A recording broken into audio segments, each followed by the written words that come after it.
checking to see if this works. I want to see if I can see comments come up and if you can see comments come up. And if I post this later, if it'll show. So we'll see, we'll see, we'll see. Just working out the bugs, seeing how this goes.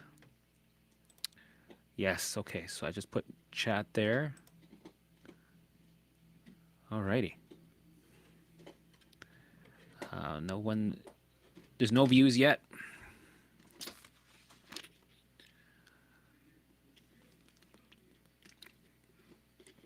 Hello, hello. If you can, say hi, type it in. I want to see if it shows up in the chat. If you have any questions, well, might as well see what happens. New comments will display here. Okie dokie. Oh, Diane, how's it going? Are you able to see the comments at all?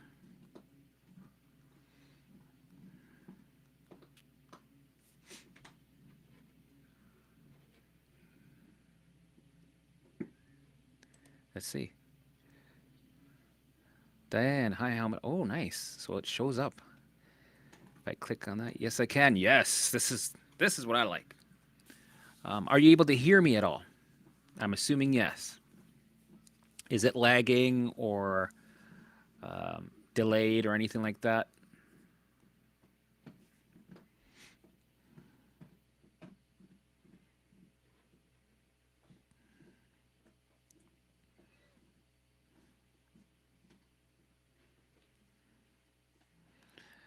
I had some spices on my fingers. Perfect. Yes. Thank you. Well, that makes me happy. It's nice to, be able to rely on technology when it works, especially when you're paying for it. So I'm going to try for the next live stream to go on this setup to see how that goes. Because I think it'd be really good for people to be able to see the comments and it just looks better. Better sound, better, quality picture. So I'll hang out here for another 5 minutes just in case somebody wants to come on and, if anybody wants to send a message or a question, sounds good.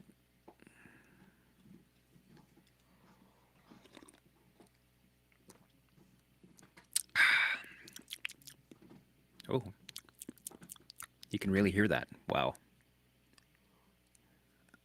I'm going to slurp. Okay. And then we rinse it down with some water.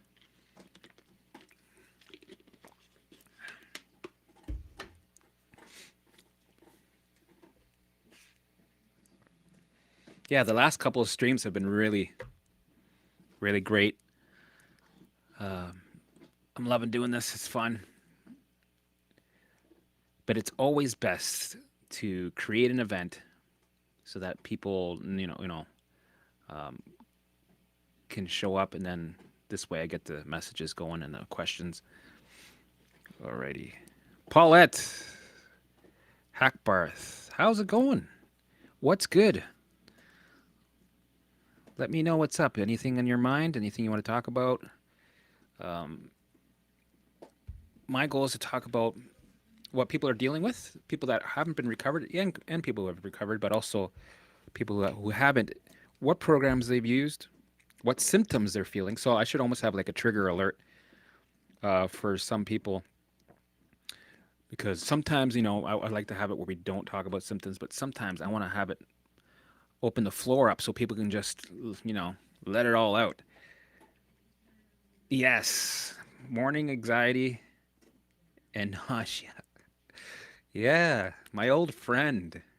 Oh, you're getting better. Awesome. Yeah, shoot the question. For me, morning anxiety was an ongoing thing that I had for the full 3 years of going through this journey. It was like steady. Look at my fingers; they're so orangey. These ones are, well, that's orangey too. It was a steady thing. It would, near the beginning, it was more intense, of course. Nausea. Oh, I don't like the nausea. It can make you catastrophize really easily. There's so many, rabbit holes you can go down. Um, yeah. So anyway, with nausea, it came and went.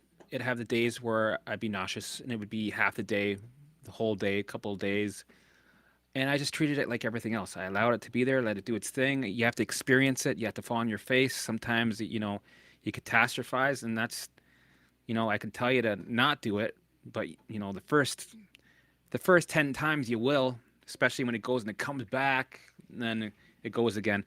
Um, with repetition and experience and becoming friends with it by allowing it to do its thing, it doesn't get as that scary anymore. It just gets really uncomfortable and it fucks with your day, right? So it's one of those things where, okay, I've experienced you enough. I know you're gonna go. I know you're part of the journey. I know Helmut said I'm gonna feel like shit during this journey. So, um, you know what? I'm still gonna go with my day. Still gonna continue with my day. I'm not gonna sit in bed, um, because then you create a habit of it, and you just reaffirm to the brain that the perceived danger alarm that it sent was correct. So it keeps that alarm on, right? So we don't want to do that. We want to continue with your routine. That calendar that you have with all the things that you've got written down that you're doing every day, where you don't really think about it, you just do it because that's what it's meant for, right? When you have those days when symptoms come, because you're gonna have them, you have to have them, you need to have them in order to change the program. Because those every time you have those days and symptoms pop up, those are called opportunities of reprogramming, and we need them. So um, that's why it's important to really have your routine for a week at least. I'd say a week. Have a routine for a week that's detailed, and just repeat it. Like, you don't have to write it for a week, but I like to. I always had everything written again, and a lot of the things were the same, right? But this way, you're forced to stick with it, and you can tuck in those some of those big pillar alarms that scare the shit out of us. We can, or the little ones in between, the in between ones that are in the rotating menu that we have. Tuck them in, right? And just stick to your routine and bring the fucking symptoms with you, the what if thoughts, the catastrophizing. Come, bring it with you and engage, because you're engaging in your routine. And trust me, that doing that, it gives it less of a force. It doesn't hijack you as much, because if you're at home doing nothing and you allow yourself to get hijacked by these feelings, symptoms, alarms, the mental alarms, physical alarms, it will hijack you, and then you're stuck at home ruminating on it, and you give it power, you give it that energy, and it just reaffirms that cycle, that alarm cycle. And we're trying to calm the fire down. We're not trying to fuel it, right? So that's why routine is really important. Um, okay, so let's see. All right, Paulette, awesome. So you're getting better. That's great. Hi, Emily. Um, can you describe? You right in the bottom here. On Wednesday night, I had the adrenaline so bad again. I went down to the basement, and let's show this. We'll feature this. When the basement took a hammer to a board for about an hour and stopped. I slept so well. Nice. Um, yeah, well, for me, the adrenaline rushes came with anything, even talking to somebody on the phone, watching, like if there was a soccer game on, or even like a live, like one of those television shows that are like reality TV shows. If my wife was watching something and there was people arguing on the show, if I walked by, it would get me going. It would trigger me. My adrenaline would go. If I talked to somebody for more than 5 minutes or 10 minutes, my voice would cut out. Right? My adrenaline. It was like it was always a rolling fire, and it was easily, would turn into a bonfire. Like anything would trigger. It was like throwing gasoline on it. So I was always on edge with adrenaline. Eventually, when you bring your baseline down, you would turn off your alarms and empty your bucket, the adrenaline also recalibrates by itself.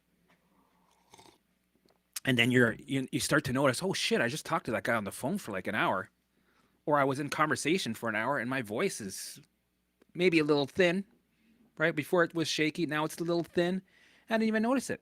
Get a little bit of adrenaline, right? Now, right over time, you don't even notice it, and you can do things without you don't notice that the adrenaline is stopping you or affecting you, or you're full of adrenaline, right? Any kind of stress, exactly, hellish, right? And it's interesting because when I went through the journey of recovery, I didn't notice the changes of that I did go through with recovery. I didn't notice, oh shit, XYZ symptom is gone now, or I have less anxiety, or I'm not right. I'm not talking about here's another important thing is I'm gonna make a video about symptom talk that people, and I did this too in the beginning. People love to talk about their symptoms. Here, it's okay, right?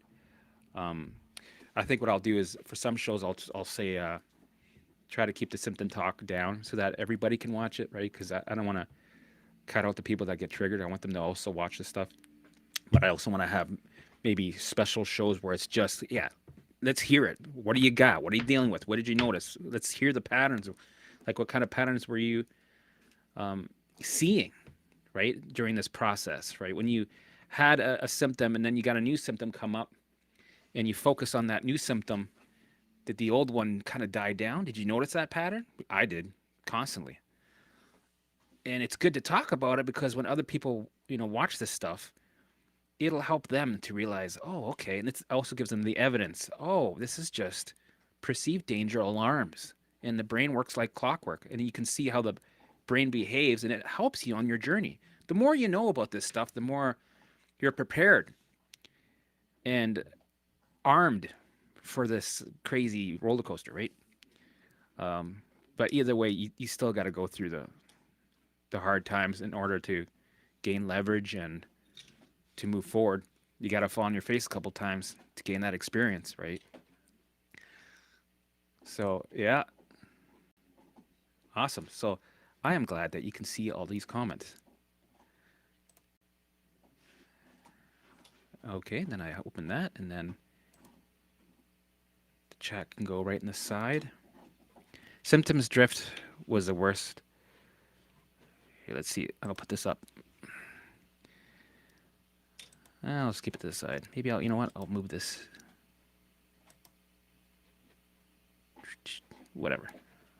Still learning this stuff. Symptoms drift was the worst, but then I realized I had so much to learn and change in my life. Yep, just curious. If this program works for POTS, joint pain, yes, of course. This is like, yeah, you have to understand it's not, it works for the nervous system across the board. So the nervous system with the limbic system, it affects many, many, many things, many systems in the body, right? And when you're in a state of fight or flight, like with POTS, what I noticed with POTS, I had like a little taste of POTS. It wasn't something that dominated my life, but I had a taste of it. And for what I see is POTS is a defense mechanism to protect your organs so they get, because you're in a survival state. So it's got to feed blood in the areas of the body that need it, right? Its job is to keep you alive, right? So you might deal with some symptoms that are uncomfortable, but it does it for a reason. Just like the same reason why I couldn't feel my pulse in the beginning of this journey. I couldn't feel it. And I think it went to a stage of, it's a defense mechanism where it takes care of the things in your body that are necessary to live, to be alive. And everything else is, whatever. That digestion of the burrito, not so important. Healing that cut that you have over here, that can wait because, if you don't survive through this bear attack, you will never have another cut in the future to heal, right? So a lot of this stuff, at the end of it, it makes sense why it happens. And what I can say to you is Trust me, do the work. And this is the thing. You have to do the work, right? And you have to stick to it. Some programs go 6 to 12 months, and for me, honestly, uh, I would say even if you have a couple of symptoms, do it for 2 years, and after that, revisit. And then, for me, it was I made a promise to myself. It was 3 to 5 years, and now I'm doing this for the rest of my life. This is a lifestyle because life's going to keep throwing us curveballs, and this should be something that you always, for the rest of your life, do, right? Because we're going to face things in life that's going to fill up our bucket slowly, and we know what to do now, right? So, yes, this program will help with joint pain, arthritis, POTS. Oh, there's so many things, so many things, and it's sad to see that there's people out there that don't know about this, and it doesn't have to be complicated, and you don't have to go down all these rabbit holes and crazy medications and supplements and suffer. There is a way out. It just takes a lot of work, right? And you have to be willing to stick to it. So, nice to meet you, Jamie. Paulette, Diane, I've seen around already. She's been in our group session. Uh, she's been great to have. I enjoy the group sessions, the live group sessions that we have, because it's a community, and that's what we're here for. A community to heal together. All right, I'm gonna play around with this chat thing. Anybody have any more questions? Shoot, go nuts. I spend a fortune on supplement. Oh my goodness. Yep, nice to meet you. Uh, the last perfect storm I had 70 symptoms, and I was like, oh, here I go with the supplements, because 5 years before that, I had a smaller perfect storm that where I had 20 25 symptoms, right? So it was a bit of a shit show. Um, but the one that happened 3 years ago was a massive hurricane shit show storm that forced me to get to the bottom of it, and it was a gift, so that I became spiritual. I awakened. I got in touch with my higher self. My flexed that spiritual muscle. Right, I started working it, and I had to go through all the layers. I had to start from scratch. I had to start from the bottom and dig deep and really discover myself and figure out how the fuck we could do it right. Let's do it right. Then I have to keep going back and try to figure things out, try to fix things, to take supplements again. So the first round I remember I spent over $500 on supplements, naturopaths, protocols, tried everything, CBD oil, everything. Nothing was working. Carnivore diet helped manage, right? But what's the point of that? There's all kinds of diets that you can use to help you manage, but I didn't want to manage for the rest of my life. I wanted to be free, just like when you're 10, able to eat everything, and you're almost back to the factory settings. That's what I wanted, and this is it. This is how you do it, right? You don't have to rely on fasting or special diets, or right. You could technically be regulated, eat a can of soup every day for the rest of your life, and a cigar, and live to be 104, compared to somebody who's um, you know, being on a special diet and really, really trying to take care of themselves and stress size, and then, they're chronically ill at 60, right? And they don't live long. Like, this really shows you that it's not always about the food, within reason, right? You don't want to be eating garbage food every day, right? And you want to take care of yourself. Common sense stuff. But it shows you how important it is to bring your baseline down, empty your bucket, and turn off alarms and regulate. Because if you don't, you're going to keep carrying those 747s, and your body is not going to work properly if it's pulling all these massive loads. It just makes sense, right? Yeah. Visuals are great. I need to know what I wanted. This is amazing. Yes, I love visuals. It's a time in my life where I can throughout the day, and I've been doing them for 3 years. And the visuals have changed my life, not just for health, for all kinds of things. Getting the golden nuggets of clarity, I was able to really dig deep and become more spiritual and get downloads right from consciousness. And not just that, it's a thing where you can use it for business, relationships, a meeting with yourself every day to stay on a path. Right? I've been growing business, my cleaning business from using visuals because I'm manifesting, right? And I'm sticking to the plan. I write things down, and it's just a time every day where I'm growing with all kinds of things in my life, and it's beautiful for health because you're taking the time to really enjoy some of the things that you had in life in the past. You work through shit. You sit in a dose. It brings your baseline down for that's great for the health reasons, so that your body can heal and regulate finally, catch up because it's been overwhelmed for so long. And and then when you do get those golden nuggets of clarity, that usually happens a little later because in the beginning your brain's a cock blocker, right? It's like, no, we're not gonna no. You try to get that clarity. He's like, no, we're not. No, we got to worry about that bear that's over here in the forest or behind you or eating your head.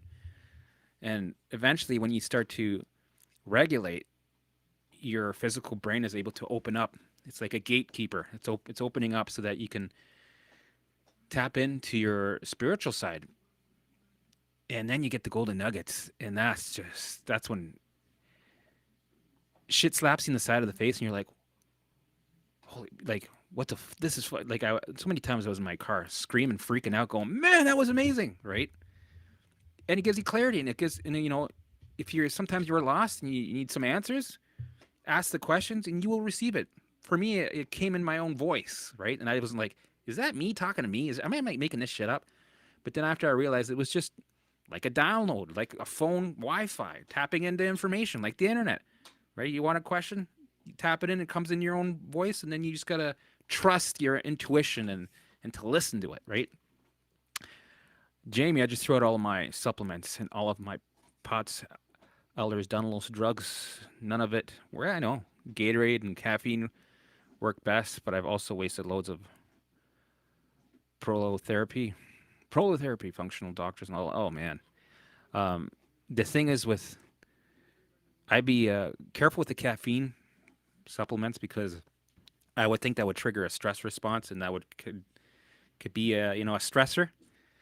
I would just go nothing. Well, for me, I couldn't take anything because I was reacting to everything. I couldn't even take magnesium or nothing. I couldn't. I was supposed to be on UC ulcerative colitis meds. I couldn't take them. Right, and I went bare, naked, nothing, totally nothing, and I fully healed and recovered, and now I'm thriving. The only problem I have now is that I like too much chocolate. I can't. I love chocolate, right? I eat dark chocolate every night. Oh, I just love it so much.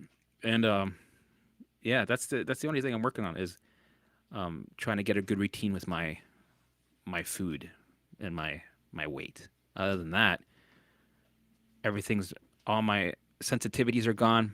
I had two safe foods that I could only eat was rice and beef, and I had that for 2 years, 1.5 years to 2 years, where I couldn't eat foods because I would have a flare for 3 weeks off of one food, right? And yeah, so wasted a lot of money. Tried everything. I would say for the past 20 years, I tried everything under the sun. You name it, I tried everything under the sun. And when I see some of the things, the things that are going around, the popular things, the buzzwords, and the you know chelating or chelating, I can never say that right. Anyway, the metal detox, and you need to antioxidants and the vagus nerve grounding. You need to ground. I tried all this shit. It didn't do nothing. It didn't do anything. It didn't budge. Like fasting and carnivore diet. This last time, my last storm with the 70 symptoms, I tried the carnivore diet. It wasn't budging. Nothing was.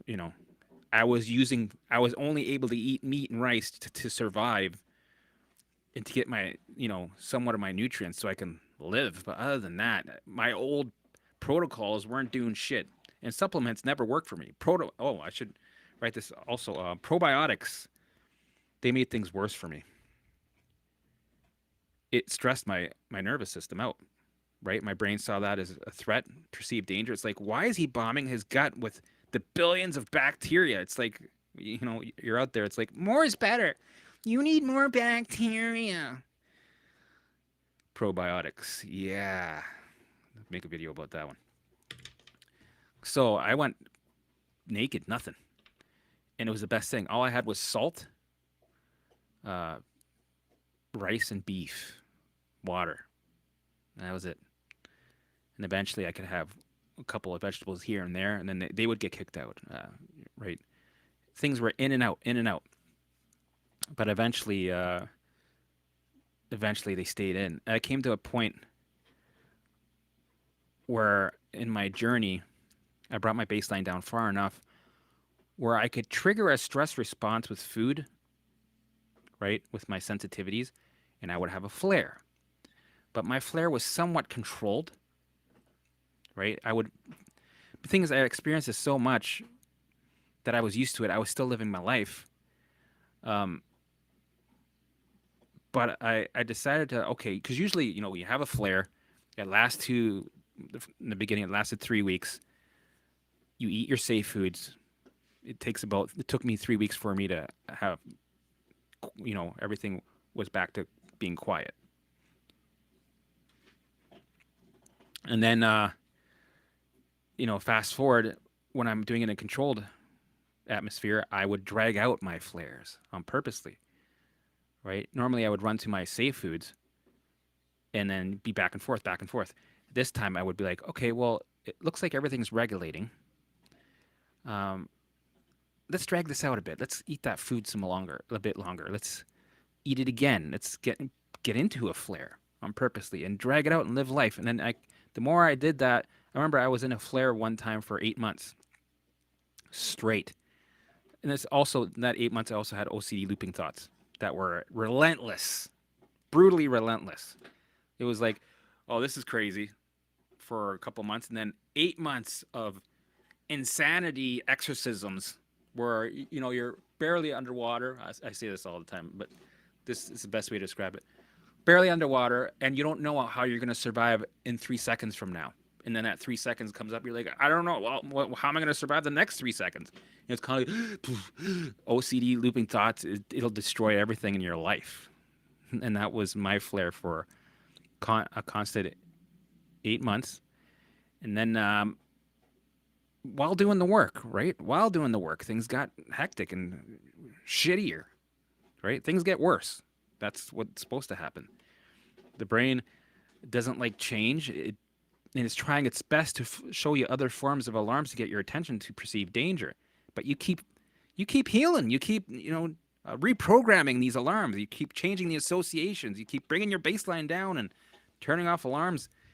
And it gets desperate and it gets sneaky. It has to. It's not that it's lying to you. It's just that it has to find ways to keep you alive. And it will do that. That's its job. It's brilliant. It's working perfectly. You're not mentally ill. You're not, right? There's nothing wrong with you, technically. You're not injured. You don't have a brain injury. You don't have brain trauma. It's that you've been through some shit through your life over and over again. And you were writing a program of survival. And then when you got out of that survival state, the program is still running the survival state. Even though you're at the beach, it's, there's butterflies, everything's calm, nice breeze. Your brain still thinks there's a tiger on your back. And this is at the end of the day, it's all about the alarm system needs to be reset. It's running a program of survival and it hasn't adjusted. It's been hardwired there. That's it. Right? There's no injury, impairment, none of that. It's doing what it's supposed to do. It's just we're not like a computer. You can't just take something out and then your loads are gone. No, with us, we need to. It takes time to adjust, especially if you're sending the right messages to adjust it. If you keep sending the wrong messages, you're keeping that alarm fully on. You're going, oh my God, turn that on. Why is it? I hate this. So let's turn it on more. Oh my God. No, when it's supposed to be, I hate this. Let's reprogram it and respond correctly and turn this down and recalibrate it and bring it back to zero and reset it. But people don't know this shit. I didn't know this shit either, right? Aussie doctors don't know this works. So thank you for your help and support. We lack it so much, so bad over here. Oh man, for sure. I know what you're saying. I've been through it, and this is the whole. This is my purpose. This is my. I found my purpose. I finally have something that I can, you know, do that I have passion for. But I could talk about this shit every day, all day, for hours and hours and hours. And now I finally found something that is useful that can help people change their lives. And it's not like, little thing here and there. This is massive. This is stuff people don't know about. This is changes, and not just, it doesn't change that, this orange fingers, it doesn't just change the person's life. It's the people all around that person that it also affects. So, you help one person and you've technically helped 20, right? That's magical. That's amazing. That makes you feel good, right? Makes you feel like, man, I got a crazy, wicked purpose, and it kicks ass. And I can, joke around, be funny. I've always wanted to find a way to be funny and this finally I have a good way of doing it, so I can bring down the monster seriousness of it, so that people can go, okay, well, he's laughing about it, he's making fun of it. His evidence shows that he recovered, so maybe I won't take it so serious, and that'll bring my baseline down, and I can recover just like him. And that's my goal, to make people laugh at this shit, because you'll recover. It's just you got to put some work into it, and you got to stick to it. That's what I find, that people don't stick to things. They do 10 other modalities, and then they get stuck. They don't even start. Are some people just wired a little bit different? My mom, my siblings, my kids, all blah blah blah, somewhat in the spectrum and very much susceptible to anxiety overdrive. Yeah, you know what? I think so. My dad, he's calm, and my mom, lots of anxiety, lots of worry. Right? My dad was in the Air Force. He was trained to handle hard situations, but he's more of a guy that he cares. He loves just doing his crafts. He's motivated throughout the day. He's always engaging in something. He likes doing his shit. Right? All day he's doing stuff. Right? My mom, all day she's worrying about stuff, about people. Right? Her sons and this person and that person. Right? Maybe it's in the genes.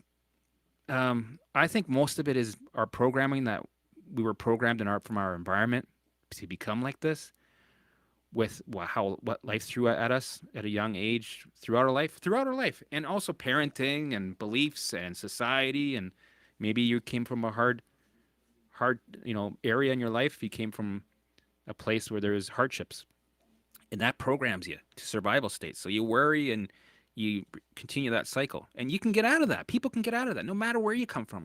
People can get out of it. Some people are blessed where they're, they don't experience that. They experience other things in their life. They're here on this, reality to experience other lessons, right? But I see a majority of people, I would see 90%, especially nowadays, that are dealing with symptoms and anxiety. And it makes sense. Something's got to give, right? Life's been throwing us nothing but fucking shit. But we can turn that around and learn from it and create a reality that we prefer. Yes. No, it wasn't Cheetos. I have this seasoning stuff that I put on steak. What is it called? It's like the number one seasoning in the world. It's huge. A lot of Latinos use it to cook with their food, and I bought some. I was excited, and I used it on steak, and it really colors your fingers. And I was like, oh man, maybe I shouldn't eat that before I go live, but whatever. I love your channel. It helped me so much. Thank you for the support. And if you know anybody who needs any help, send them my way. I appreciate all the support. This is like a club, a community, a family. We're here to help each other out and heal together. That's my goal, is to get you in and out so you can live your life, right? I'm not here to make you learn a become, you know, get your master's or a PhD in certain, you know, I don't want to give you a book this thick and tell you to learn the shit and become a brain surgeon. I want you to, you know, recover as quick as possible so you can get back to life.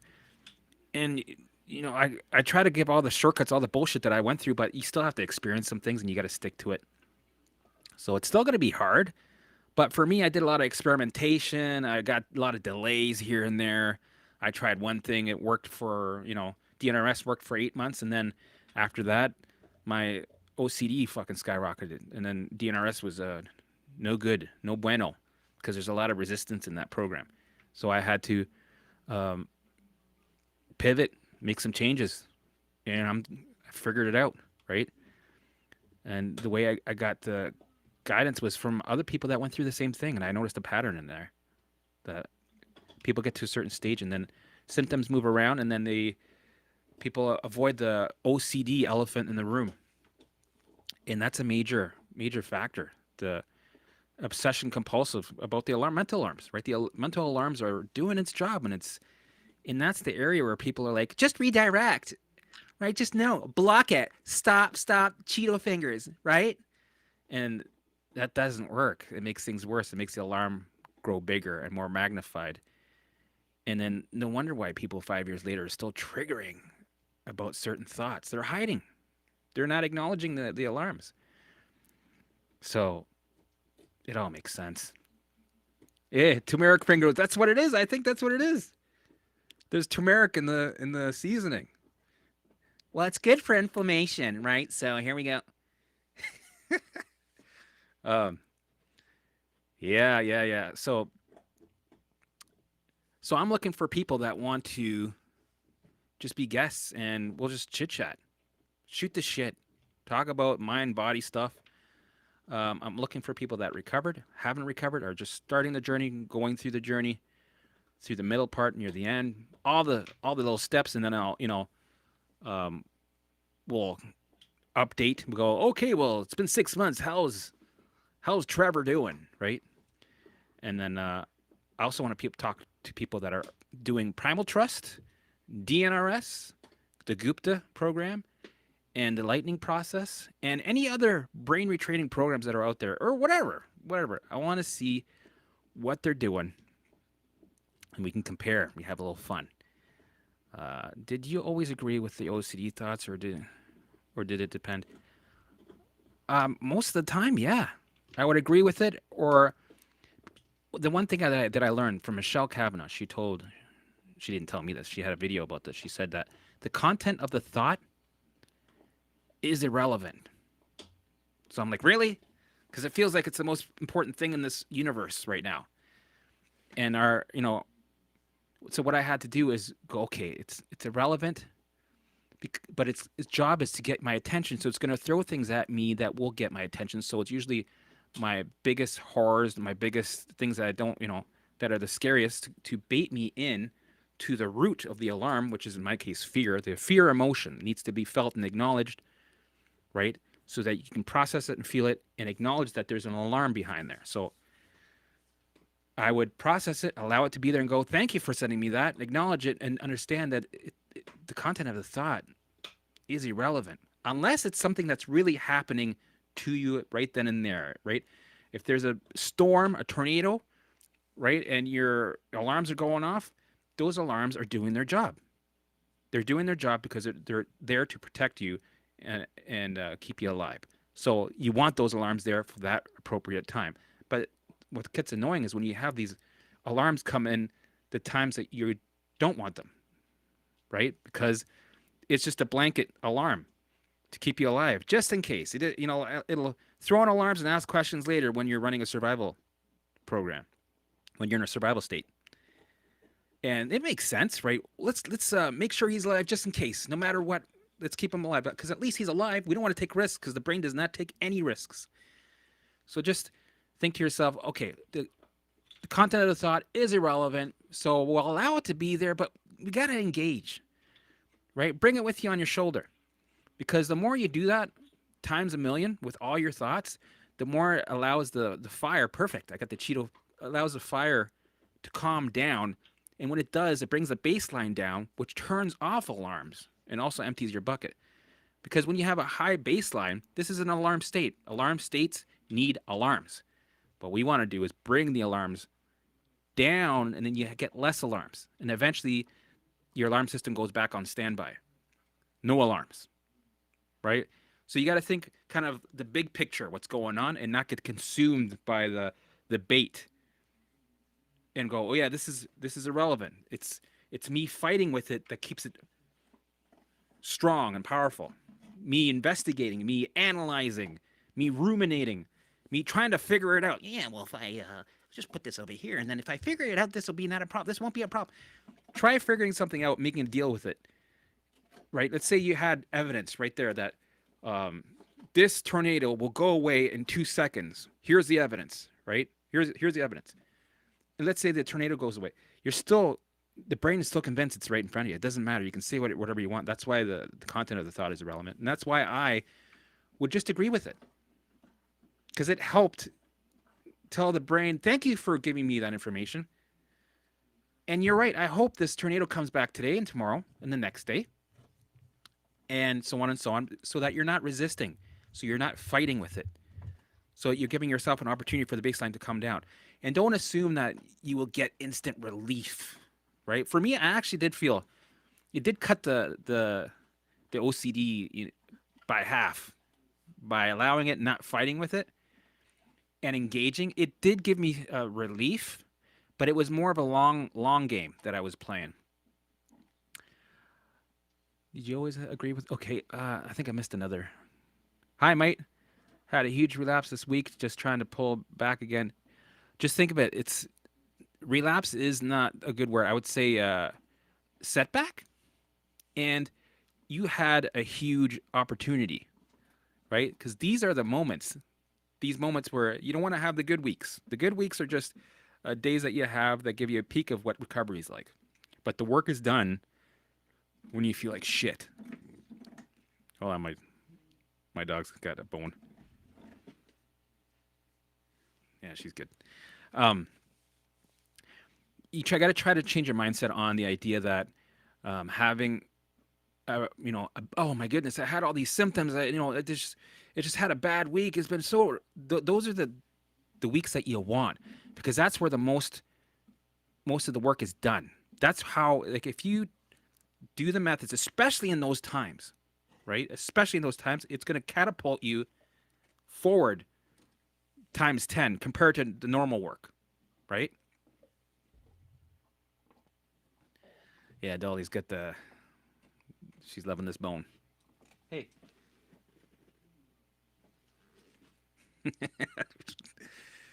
I know what that looks like. Yeah, it's a bone. It's a bone. We're going to put this on the side here because she's really giving her. What was I saying? Yeah, those are the opportunity. You want more of those, because those are the times that you're opening the door to move forward in your recovery. It catapults you. It literally does. When you have one of those shit weeks and you do the methods properly through that time, you will notice that you move forward even more. So look forward to them. I know they're a nightmare, but that's what you need.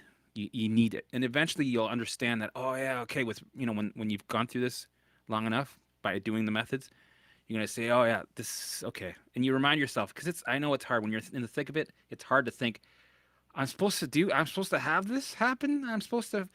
These are the opportunities. Really? This is a nightmare. Right? But eventually you're going to be like, oh, okay, yeah, fuck, I know. I'm having an exorcism now. Yeah, right? I know it's difficult, but you'll get there.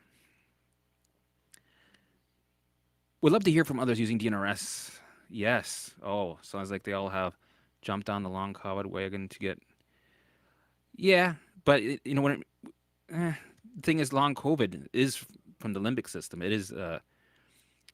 That's where it's from. It's perceived danger, right? After the COVID is gone, you have the after effects, right? It's like a bomb went off because our baseline is at 1,000, our bucket's full, right? It's already life's already thrown us curveballs, and we're already you know under the water. And then what does life throw us? COVID and mold or Lyme or fill in the blanks, right? And then the water goes, and then it's like a bomb.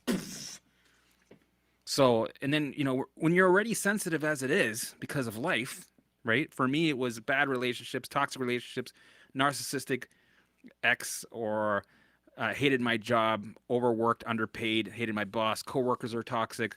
I was a smoker for so many years, heavy drinker, surgeries, antibiotics 5 times, like you name it, all the bullshit things that I went that were not that affected me negatively mentally and physically brings up your bucket, puts your baseline through the roof, and then you're very sensitive, and then anything that normally your body's able to regulate with ease becomes a bomb. So when you have something like a flu or COVID, it will drag out. It'll drag out for something that normally should only last you a couple of days, or for me it seems like I never get it, or I feel 2% of it now because I'm regulated. When you're not regulated, it can drag out for months or weeks, and then you get all these after effect symptoms, right? And when it's technically not the COVID, it's not the Lyme, it's not the mold. Those were just the last drops in the bucket that made you overflow, and people blame that, right? But it's they become the scapegoat. But if you regulate, these things aren't even much of an issue. And yeah, I'd like to. For me, I'm curious about what came first with the brain retraining. Was it um, the lightning process, then Gupta, then DNRS? And because I noticed that those three programs are like identical. They all do the stop, stop, stop, and they all. Well, I know that Annie Hopper used what you call it, the lightning process to recover from her chemical sensitivity. And I noticed that program, the lightning process, they do they same thing with DNRS, where you do the Macarena, pretty much like stop, stop, stop, my brain is, and you do the Macarena, hey, you walk around this thing, and you talk, you make these hand gestures. It's not really the Macarena, but it reminds me of it.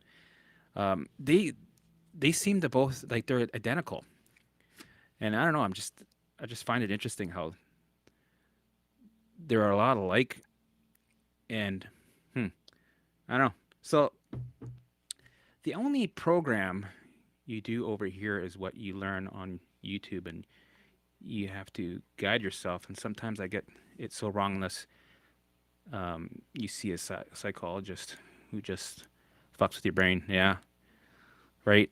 So yeah, my program, I'm still tweaking it, because before it was the 7 pillars, keys to recovery. Now it's 9, because I had some things that were together, but I thought, you know what, I should separate them because people might overlook. So maybe I should stretch it out a bit. It's the same shit, but I think sometimes when you have something separated, it gives more focus on the things that are important. But if you put it together, you might get overlooked. But yeah, I'm hoping by the summertime I'm gonna have my website up, and it'll be, my program will be on there. The alarm system reset, and it's gonna be fantastic. Do you think it is the subconscious mind sending you more of what you continually? Yeah, it's the subconscious mind is what's running the show, right? The amygdala, and that's where the programming is. That's where the the hardwiring is, right? When you're doing something for a long time, the brain creates neural pathways, and it becomes like a habit that you don't even think about. So even spiritually, the subconscious brain, it runs the show, and you have to get in there with repetition. But I notice that a lot of programs, what they do is they get in there with trying to take the old programming, rip it out, and force in a new one with like a mantra, almost like right? Just repeat it 1,000 times and just stop it and then redirect and just keep repetition. But what I notice is when you do that, it's like what you resist persists, and it causes the brain to hold on stronger to the old program. So what works best is to let the old program run wild, do its thing while you introduce a new program at the same time, right? And eventually that old program will die out because you're not putting as much focus on it. You're allowing it to be. You're letting it do its thing. You're not trying to force stop it, and then it lines up, right? How do you deal with? Oh, do you think it's okay? I already got that one. The only program you never. Okay, I got that one already. How do you deal with disabling back spasm? I'm trying to get through it in the worst times, but it's debilitating. Um, in the beginning, if you need coping mechanisms, do them, use them, just for the beginning. I'm just checking on my dog. For me, it was when I had any sort of pains or symptoms in general. Like some people, like they ask, keep using my Advil or whatever it is? I'm like, yeah, use your coping mechanisms if you got them, whatever they are. If it's a knee brace or uh, whatever you use, so that you can do the program, function somewhat, and eventually you slowly ease off on your coping mechanisms. So if it's like you stretch every day for an hour, or if it's you go to a chiropractor, or if it's sounds like I'm saying orifice, or if it's that you're using a special chair, or you're using certain pillows, or whatever your situation is, whatever symptom it is, if you have these certain coping mechanisms, keep using them while you're working on bringing your baseline down, while you're emptying your bucket and turning off alarms. And eventually you're going to when you're ready, you start to expose yourself slowly to these symptoms, right? And you push out, right? This is same thing with chronic fatigue, anything, right? Multiple chemical sensitivity, histamine, digestion, all that stuff. Except for digestion's takes a little bit longer, so be a little bit more careful. But with some of these other things, you're incrementally push outside of your training zone, um, and you need to feel the effects of it. You need to trigger yourself, feel like shit, right? Feel the pain, allow the pain to be there. But what response are you giving their pain, right? Are you white knuckling through the pain? Are you surviving through it? Or going, okay, I'm supposed to do 5 minutes of this. Helmet said 5 minutes and it's over. Okay, 2.5 minutes. Fuck. Okay, 2.5 more minutes to go, and then we're done. Okay, one more minute. Okay, we're done. Oh fuck, that hurts. Oh, my back.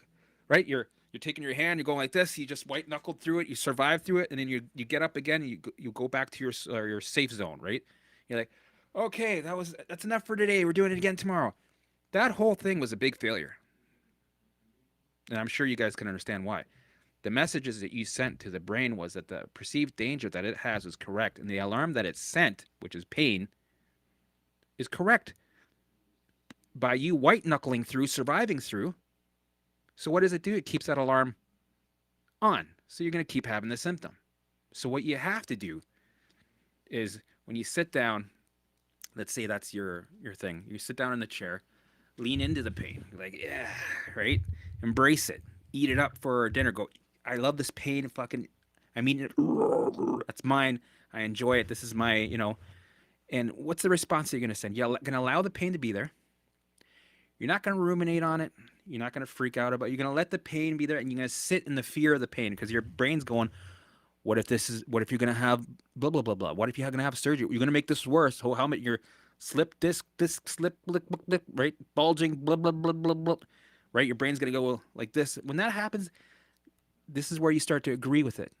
And then you start going, I hope so. I hope I have a XYZ happen with this situation. And I hope it happens tomorrow, and the next day, and the next day. You're not white knuckling through this. You're opening up, actually, and you're asking for more, right? But then after that, after you allow all the alarms are coming, they're screaming at you because it's perceiving danger right now. It's going, you shouldn't be sitting because this is why we're sending the pain, but we want to change that program. So then this is after you've allowed it to do its thing. You're feeling the pain. You're not sending the response of surviving through, right? You're sending a different response that we're safe.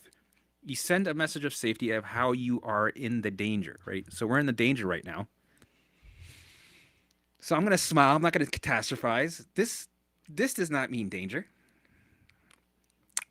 You can pretend like you're drunk noodles, like overcooked noodles. Yeah, right. Yeah, you know what? Give me more of that. I like that. Right. Compared to, oh fuck, oh fuck. Okay, 2 more minutes. What does that send? That sends a fucking message of danger. Keep the alarm on. That's not what we want to do. And with repetition, eventually, the brain gets it and goes, okay, he's sitting down. He's sending the right response. Let's ease off on that signal. Let's turn that alarm off.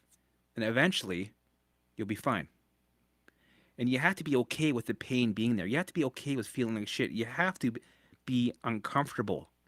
That's what some people don't realize. People assume that, okay, if I allow it, I'm going to have relief.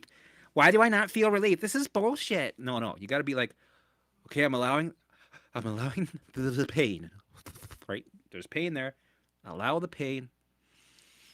Smile into it, because you're the one that has to lead into it. You have to lead with the program, not the other way around. Don't think that, okay, if I say it, the program's gonna, relief's coming first. No, you have to lead the way. You have to guide the brain in the program. You have to go, see this repetition while you're feeling pain. You're feeling an old program still while you're feeling pain. And eventually, with repetition, right? After you've done that for a bit, you engage. Okay, I got to hand in my assignment. Yeah, my back is fucking spasming. I'm fucking in pain, blah, blah, blah. Okay, press enter. And normally you'd run out of your chair. Normally, you know what? You're going to say, you know what? We're going to linger a little longer. We're going to send a response of, oh, I love this. Oh, I'm overcooked noodles. Love it. Right? Keep sending that response. And then eventually, right, you engage in something else. So you get up, blah, blah, blah. Yeah, your pain is whatever. But that was your exposure. That was your change of your the way you responded was different.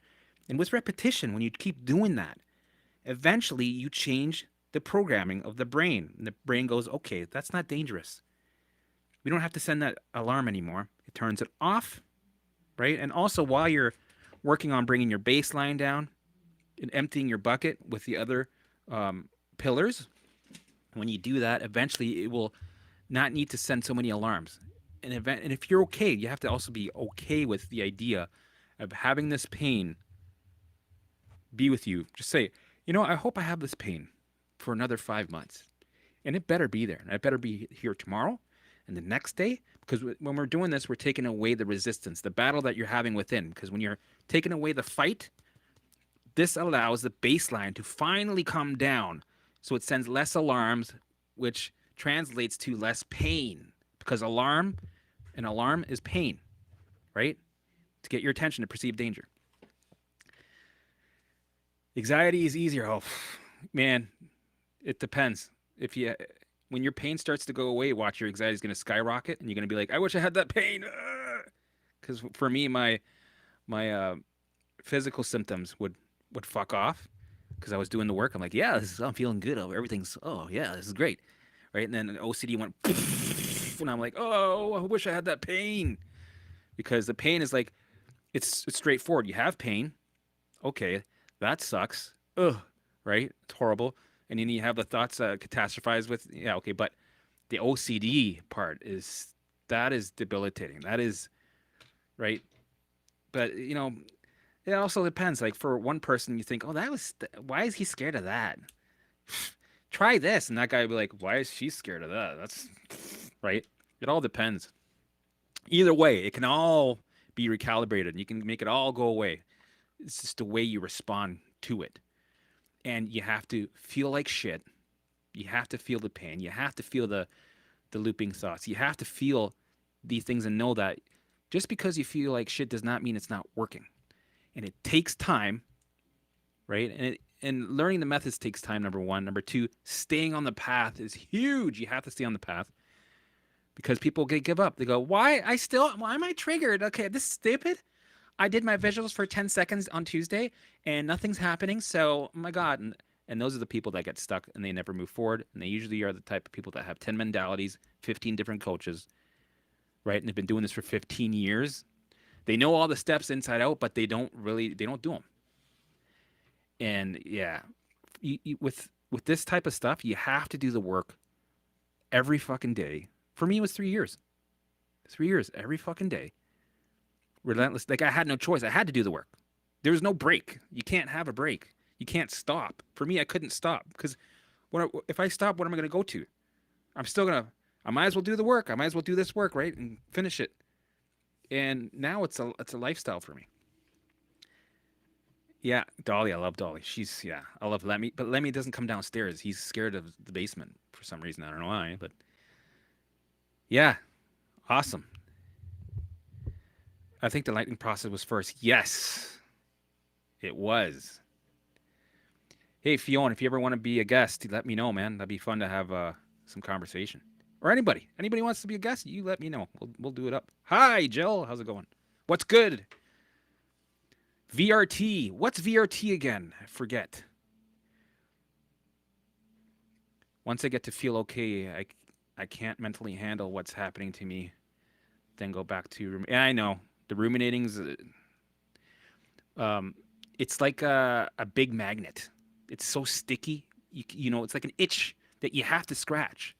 For that's where I always had to figure things out. I was like, I had this complicated equation with something that was like, we need to figure this out. This is urgent.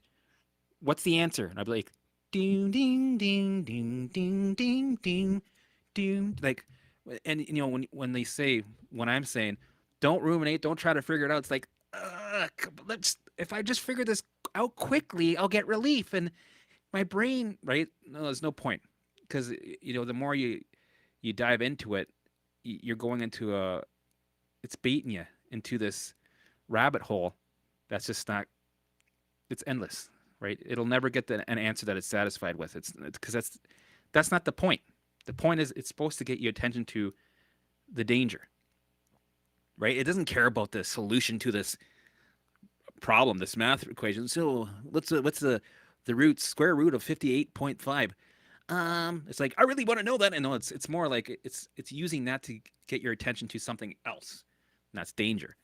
Right? He doesn't care about you know, it's just there, and people they get obsessed with the content of it, and they fight with it. They try to analyze, ruminate. They try to make poposits, right? Poposits is what DNRS does all the time. They go, make a poposit.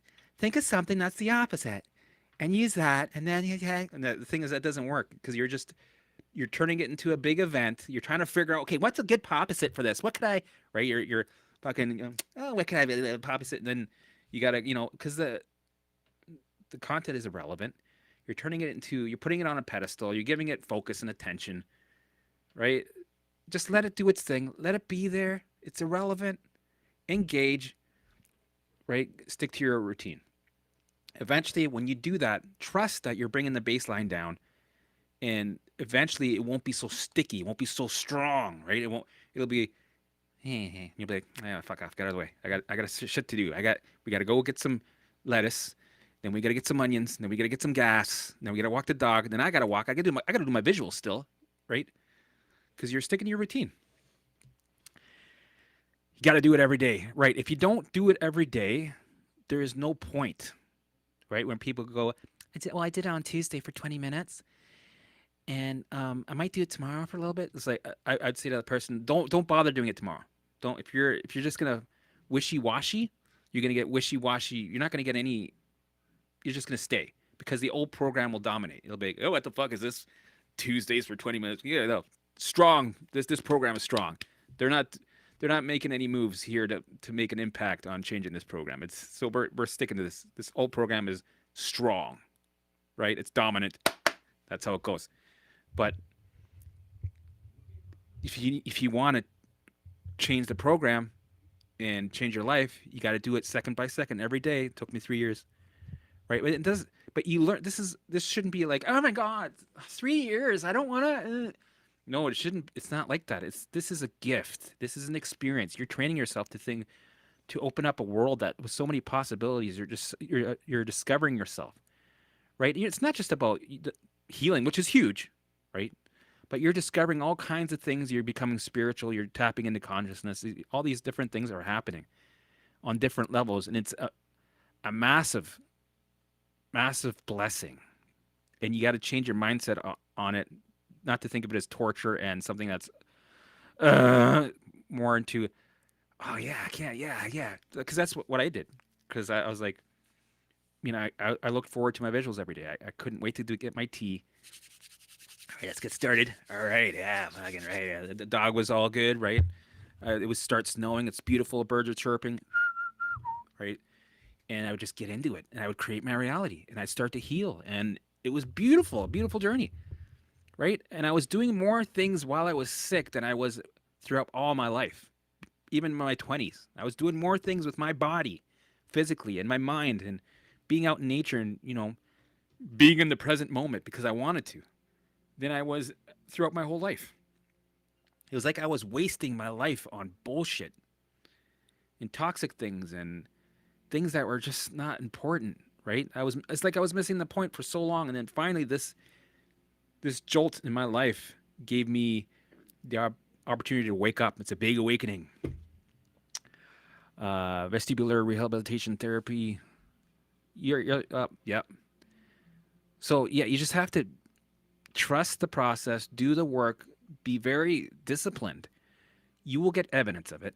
You will start to feel better, and you'll feel like shit again. It goes like this, right?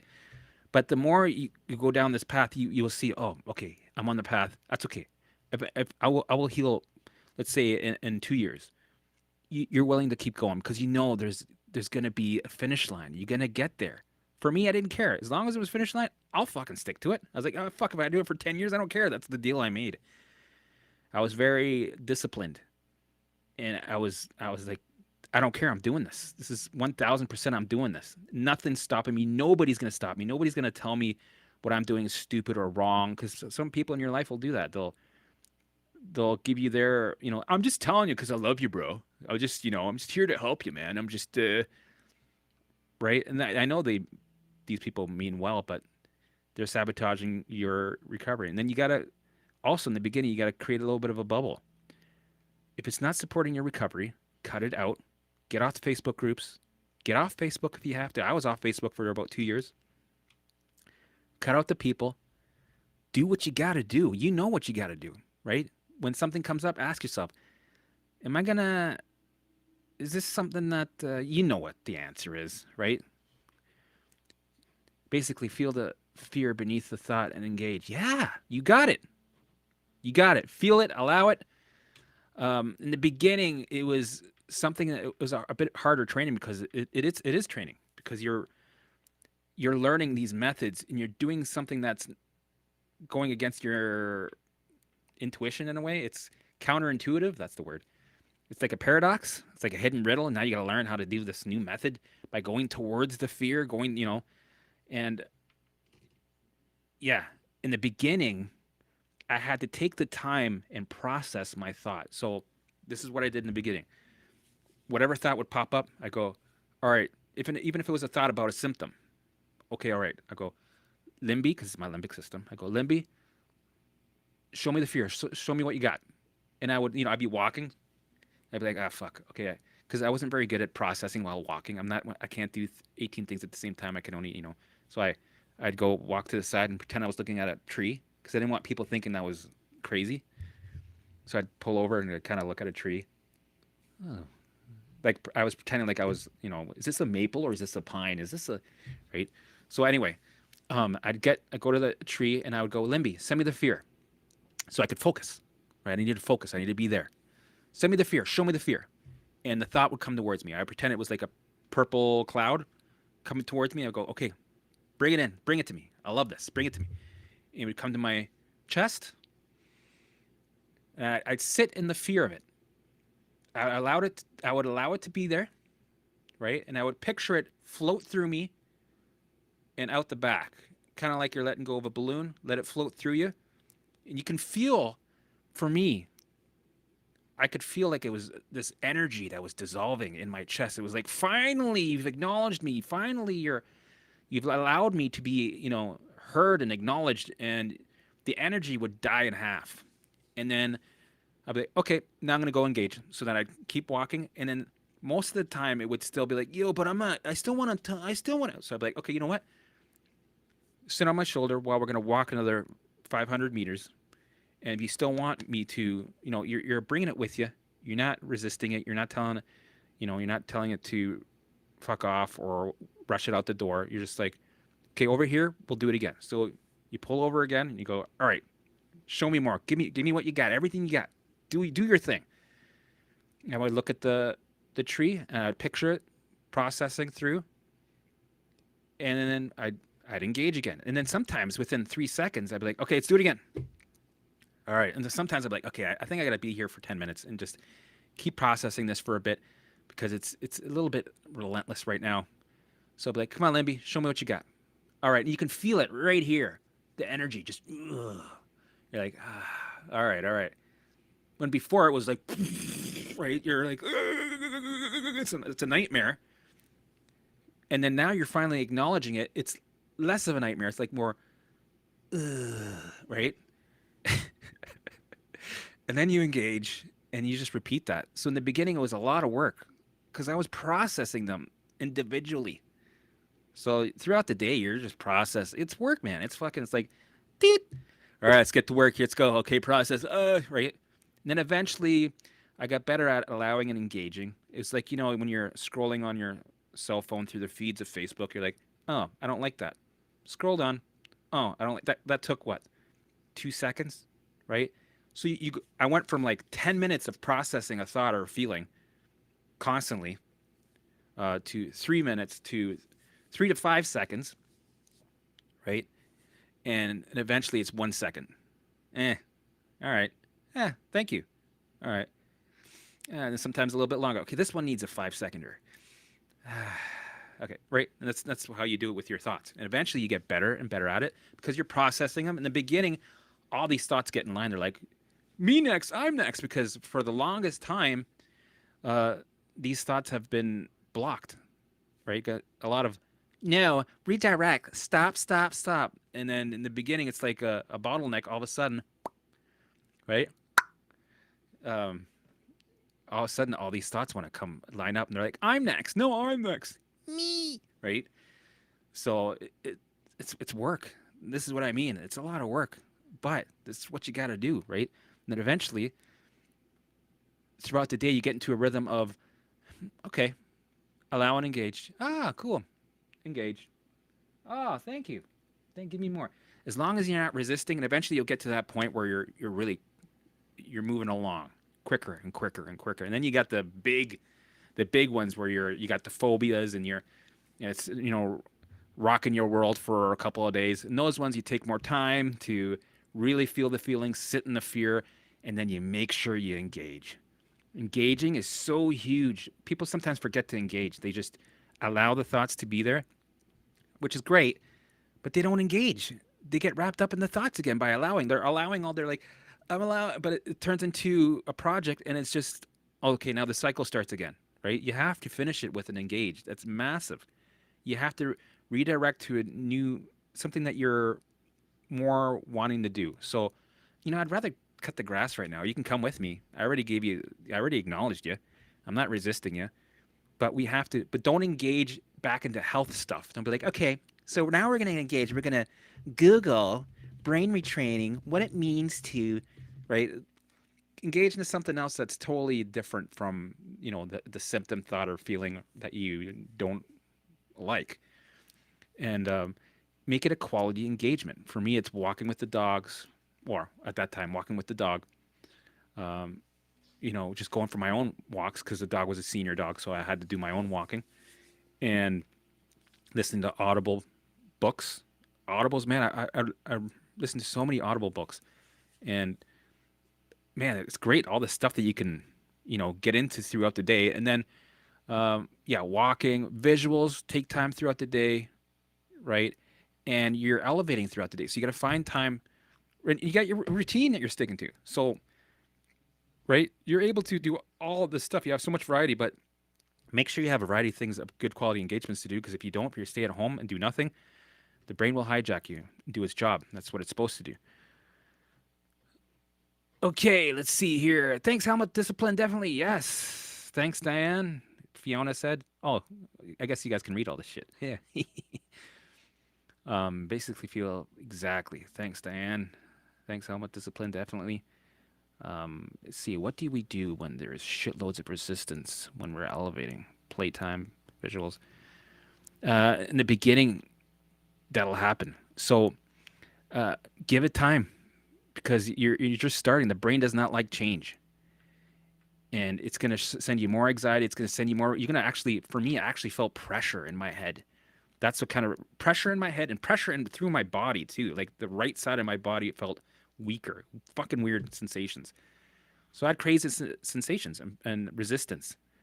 It doesn't like change because it knows what you're alive. What it keeps you somewhere where you're alive. And if there's change, it perceives it as a risk to danger right away. The default is danger, right? So no matter what you do, you're gonna feel that resistance. But eventually, when you change the program, it opens up. It starts to trust you, and then um, you're able to introduce that program a lot easier, and you'll open up. The brain will, the gateways will open, the visuals will become easier, elevating will become easier. That's why I use music, because music is such a breakthrough mechanism when it comes to brain retraining. It's like music and dancing, right? Dancing, you want to dance, you want to move your booty, right? Some people use laughter yoga. For me, I couldn't do it. It made things worse. I couldn't stand fake laughing, and some of these people were not funny. They made me angry, actually. So it didn't work for me. So use what works for you, right? Helmut, did you ever? Oh, hold on. What did you do? Yeah, this man took me from 60 to 100 a month. God bless him. Lejean P. Awesome. Wicked. Thank you. Uh, Jill, Helmut, did you ever have days where you were just exhausted mentally and physically? Yeah, exhausted. I was, for me, it was hell. Every day was fucking hell. It was brutal. It's like a ongoing exorcism, right? But those were the days where I kept going, no matter what. It's like, imagine you're going through these OCD looping thoughts, um, and then you have nausea. Then you wake up, you're like, oh fuck, I got to deal with you today. Like, can you come like next week? Oh fuck it, we'll deal with you. Fine. And then the wife goes, "Can you put this barbecue together?" I'm like, "Really? Fuck!" Like I want to engage. I want to get back to my routine. I want to go do my visuals, like because I was obsessed with my routine. It was my escape in a way, right? I was like, okay, the last thing you want to do is put together a fucking barbecue when your brain's going Mayday, alarm, alarm, war zone, right? And then you got nausea, like, oh, what could that be? What could this nausea mean? What does it mean? Right? Catastrophizing thoughts, lots of rabbit holes, right? Don't Google that because it means millions of things that make you go crazy. And then you got to put a fucking barbecue together. And putting a barbecue together, being normal is a shit show, right? I never liked it, right? It sucks. Like IKEA sucks. But having nausea and 70 symptoms and OCD looping thoughts, that is, I should get a fucking medal. Anybody should get a medal for doing that. Plus putting a barbecue together, I did it. And I engaged in it. And believe it or not, when you do it, it's not so bad. And there is like I felt like a clearing that day. I was like, I don't feel so bad. It's good. I'm happy. But while in the beginning of putting that barbecue together, it's like, oh, this is the wrong part. This is the wrong. I gotta do this. Oh, I gotta take this all apart. No, it's a survival journey, right? This whole barbecue thing was a survival. If I calculate this right, and and you try to read the instructions, and you're reading the instructions over and over and over again, like I'm not really understanding what I'm doing. I'm just so consumed by the alarms. But no, like, okay, if I don't read the instructions properly, this barbecue will never get done. And I'll be here surviving longer. So I might as well really pay attention to these fucking instructions, put this barbecue together, really engage in it, really focus on it. And then we can always come back to these symptoms later. And I had to learn to do that. because it sucks. But this is how you learn, by pushing through no matter what. And it's okay to feel exhausted here and there, but don't let it come to a point where you go lay down when and then you do that every time, and then you're sending the wrong messages, which creates the wrong program, right? Once in a while, we're gonna have the times where we need to, you know, give in to our crutches and our coping mechanisms, and we need to have a break. And right, we're human, right? But I was disciplined. I was a bit crazy about this shit. I was a bit hard on myself, and I fucking needed that, right? Because this what you're dealing with is fucking brutal. You're defying reality in a way, right? Okay, okay, okay. Here we go. All right, all right. Okay, all right. I've experienced that processing and meditation, but I got to do more during the day. Yeah, man. Uh, yeah, we all deserve a medal. All right, guys. So what I'm gonna do is I'm gonna wrap this up, and I kind of want to do this again this week. But what I should do is I should well, I'm gonna do one on Thursday, Friday, but I wouldn't mind doing this 3 times a week because I enjoy it, and maybe I'll make an event so people know, and then they'll come. But I'm still learning this stuff, so bear with me. And yeah, thanks for being there. Thanks for the support and your questions. I love doing this, and I'll see everybody at the next live stream.